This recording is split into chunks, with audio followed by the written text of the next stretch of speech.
Bonjour et bienvenue dans cette émission exceptionnelle consacrée à l'un de mes fictions favoris, Lupin 3. Lupin 3, mais qu'est-ce que me diriez-vous parmi certains d'entre vous? Lupin the Third ou Lupin Sensei ou Lupin 3 tout simplement est un manga réalisé par Monkey Punch de son vrai nom Kazuhiko Kato, publié pour la première fois en 1967 dans le tout jeune magazine Seinen, le Weekly Manga Action. Lors de sa publication dans le magazine, Lupin 3 ne devait compter que quelques chapitres pour un contrat de 3 mois seulement au sein du magazine. Mais le succès était très vite au rendez-vous et les éditeurs ont encouragé Monkey Punch à prolonger son manga. Suite au succès immédiat du manga, ce dernier se voit adapté en anime par les studios TMS Entertainment et sera réalisé par deux jeunes réalisateurs fraîchement débarqués dans le studio, Hayao Miyazaki et Isao Takahata, qui deviendront plus tard les cofondateurs des studios Ghibli. Et d'ailleurs, quelques années après avoir réalisé la première saison de Lupin 3, Miyazaki réalisera Le Château de Cagliostro, qui sera et restera le meilleur film de Lupin 3 jamais réalisé selon moi, et c'est d'ailleurs grâce à ce film que Miyazaki se fera un nom et lui permettra par la suite de réaliser son premier film original, 100% original, Nausicaa de la vallée du vent. Et du coup, Lupin 3, de quoi ça parle ?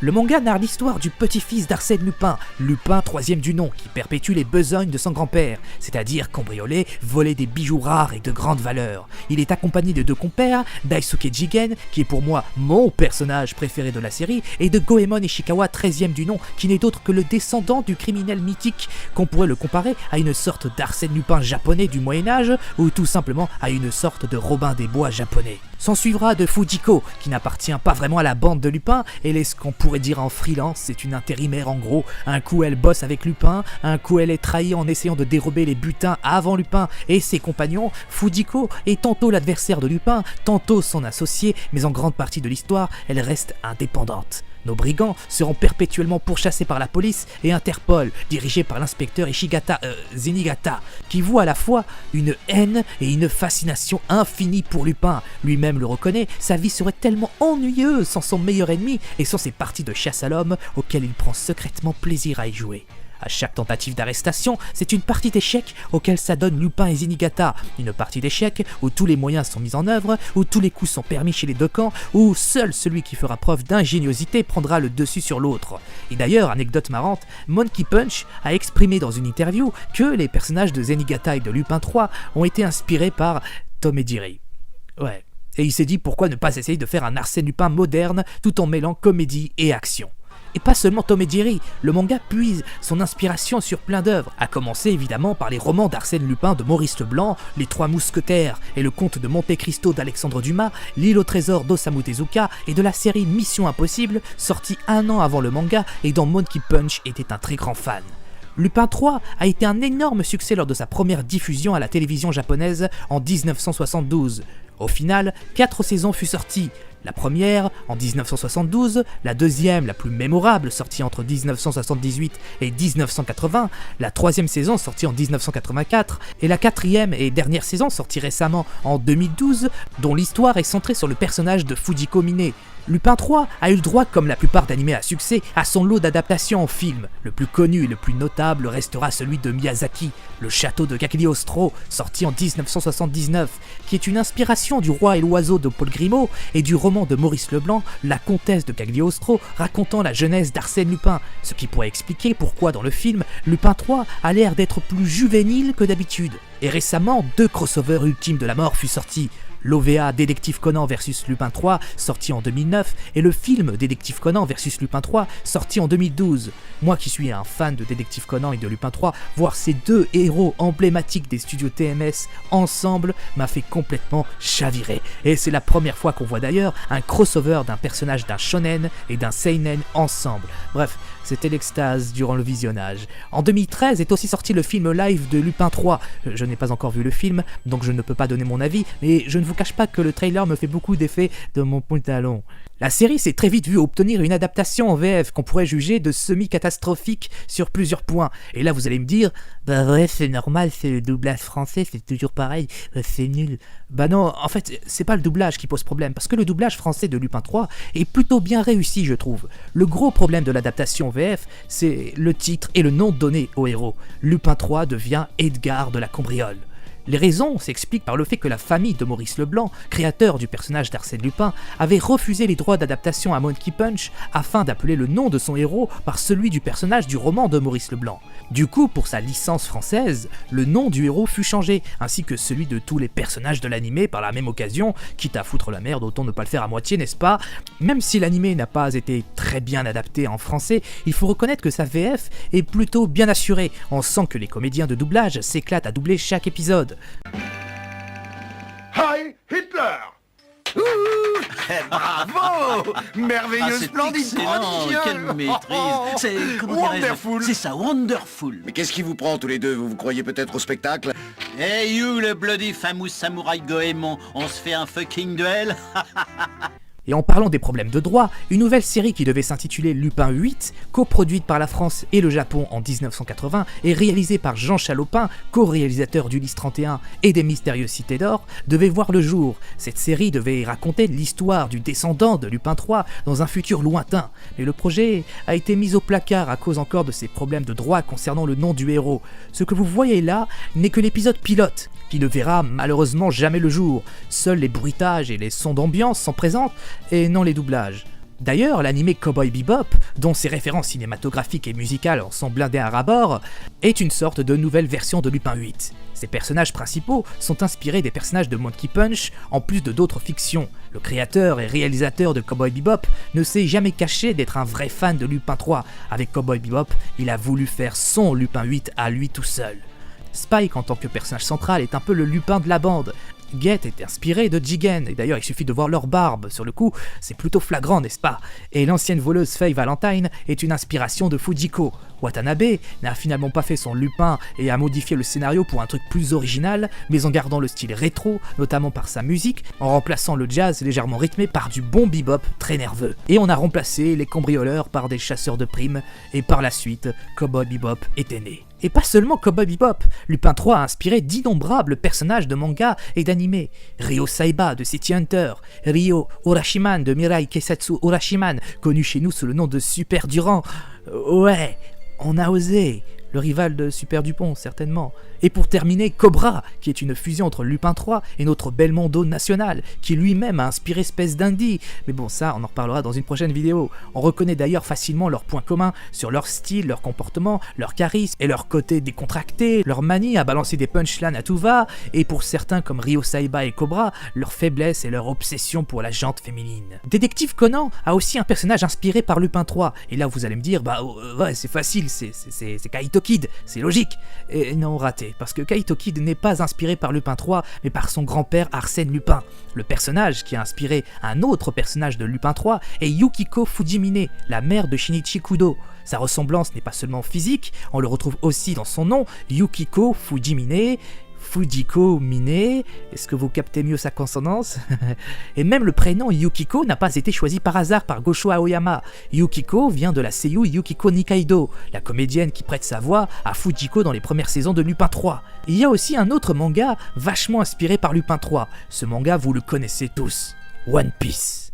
Ouais, One Piece. Le pirate en caoutchouc, gomme moi tout ça, etc. Luffy est carrément à l'image de Lupin, téméraire et un prince idiot, extravagant et charismatique, qui se joue du danger et peut rire en toutes circonstances. Il y a aussi Sanji, qu'on peut le comparer à la fois à Lupin pour son côté coureur de jupons, et à Jingen pour l'éternel fumeur au sang-froid imperturbable. Puis s'ensuit de Nami, qui ressemble étrangement à Fujiko. Tout comme cette dernière, c'est une voleuse qui ne se considérait pas appartenir à la bande des héros au début, tout comme elle n'a d'yeux que pour tout tout ce qui brille et possède de la valeur, et puis évidemment, il y a Zoro, dont sa ressemblance avec Goemon est déroutante. Comme Goemon, Zoro manie le sabre avec une grande habileté, tout comme Goemon avec Fujiko, Zoro n'apprécie guère Nami au départ. Les deux sabreurs ne parlent pas beaucoup, et leur calme constant, leur discrétion et leur habitude à toujours faire la gueule me réconfortent sur mon idée de leur ressemblance, et me réconforte à l'idée que Eiichiro Oda s'est bien inspiré de Lupin III pour créer une partie de ses personnages principaux, parfois même de manière totalement ouvertement explicite. On peut dire que One Piece est une sorte de Lupin III version pirate. Le clin d'œil totalement ouvert à Lupin III se trouve carrément dans le nom du héros de One Piece, Monkey D. Luffy, Monkey de Monkey Punch, l'auteur de Lupin III.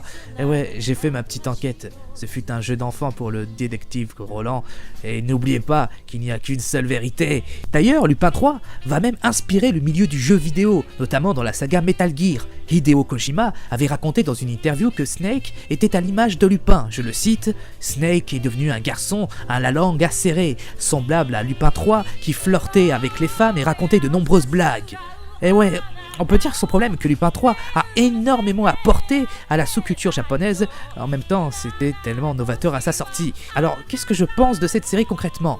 Lupin III est pour moi incontestablement le meilleur manga du genre. Le manga qui a révolutionné tout un style de l'univers du manga et de l'anime, qui aura poussé énormément d'auteurs bercés par les aventures sexy de Lupin à se montrer plus audacieux dans leur création à travers le temps. Sans Lupin III, vous n'auriez sans doute jamais connu pas mal de mangas que vous teniez entre les mains. Et je trouve que son impopularité en France est une véritable injustice pour un pays qui est quand même censé être le deuxième consommateur de mangas dans le monde. Comment cela fait-il qu'on n'a pas une sortie de manga de Lupin III en France, que ce n'est jamais arrivé? Ce n'est pas normal. Par exemple, en Italie, Lupin III est quasiment une religion chez les animés fans italiens. Il y a même un comics book de Lupin III fait par des Italiens, sorti sous le nom de Lupin III Millennium, qui fut sorti officiellement là-bas et dont la BD a été supervisée par Monkey Punch en personne. Oui monsieur, les Italiens ont tout compris. On passe notre temps à se réjouir du fait qu'on soit le deuxième consommateur de manga au monde,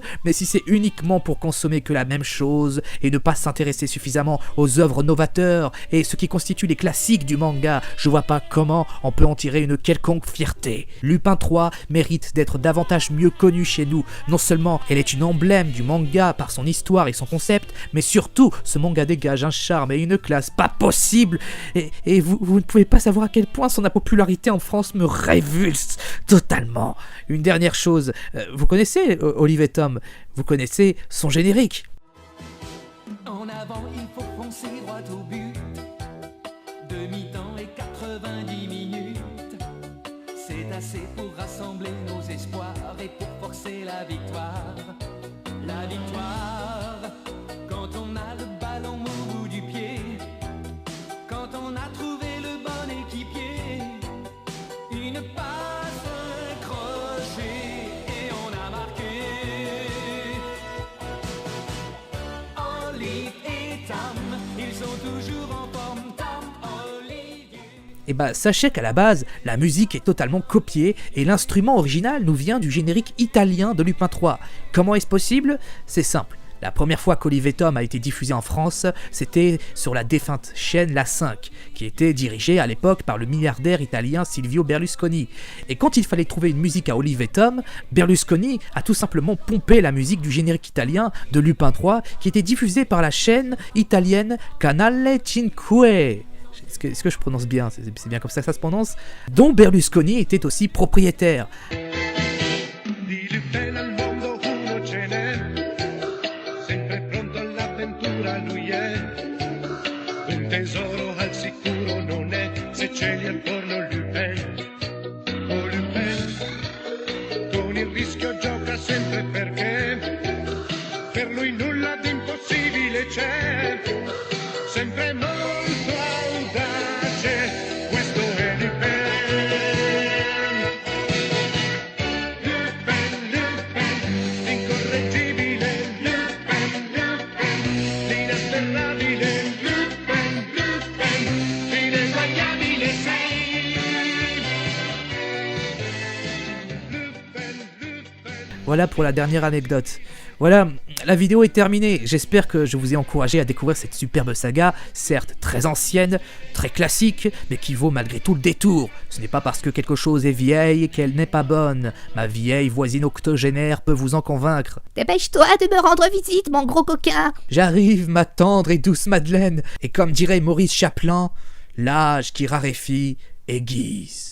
Voilà, et avant de vous quitter, je vais vous montrer un court-métrage que j'ai fait spécialement pour rendre hommage à l'univers de Lupin 3, et j'espère que le court-métrage que je vais vous montrer dans quelques instants va vous plaire. Il y a tout intérêt de toute manière, parce que j'y ai mis tout mon génie divin dans cette réalisation, donc je vous demanderai d'ailleurs de ne pas trop vous montrer jaloux de mon immense talent de cinéaste. Je sais que je suis un génie, j'y peux rien, je suis né comme ça, j'ai rien demandé, et en attendant, je vous dis à très bientôt pour un nouveau numéro d'un manga pas comme les autres, enfin je sais pas comment s'appelle cette émission. Salut et bon visionnage. J'ai chié dans mon bed production présente Le Pain 3. Bonjour, je suis Le Pain 3. Oh là là, j'ai faim, il est l'heure de casser la croûte.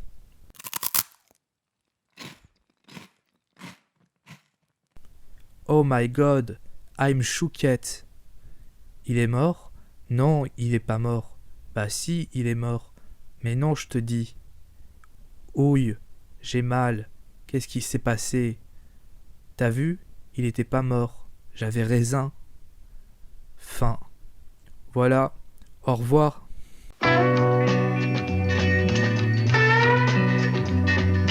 足元に絡み